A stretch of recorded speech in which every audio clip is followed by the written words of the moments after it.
আজ আমাদের এখানে শনিদেবের বিগ্রহ পরিবর্তনের দিন।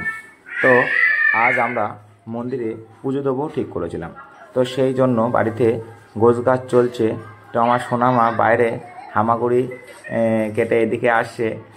তো সোনামায়ের মা তার সাথে কথা বলে নিল। দেখুন অনেক রকমের ফুল এখানে ছিন্নি প্রসাদ মাখার জন্য প্রস্তুত করা হচ্ছে, ফল কাটা হচ্ছে।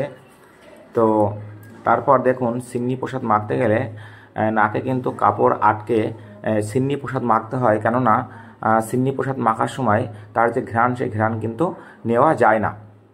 এটা মানে হিন্দু ধর্মে প্রচলিত আছে। তারপর সিন্নি প্রসাদ মাখা হয়ে গেলে একটি কাগজের ওপরে যার নামে পুজো দেওয়া হচ্ছে নাম সেখানে লিখে দেওয়া হলো। আমার সোনা মা এবং সোনা বাবার নাম সেখানে লেখা আছে এবং পুজোর সমস্ত রকম প্রস্তুতি প্রায় কমপ্লিট। তো সিন্নি প্রসাদ দেখুন মাখা হয়ে গেছে, আমি দেখানোর চেষ্টা করলাম।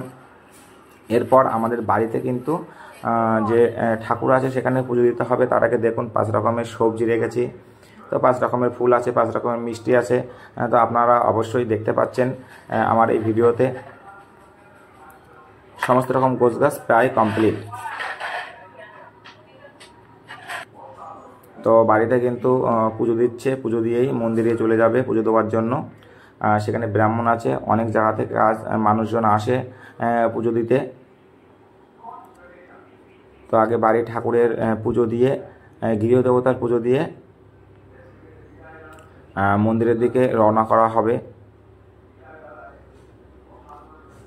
তো আমরা মন্দিরে পৌঁছে গিয়েছি। দেখুন এটাই আমাদের মন্দির। আমার বাবু মন্দির থেকে নামলো।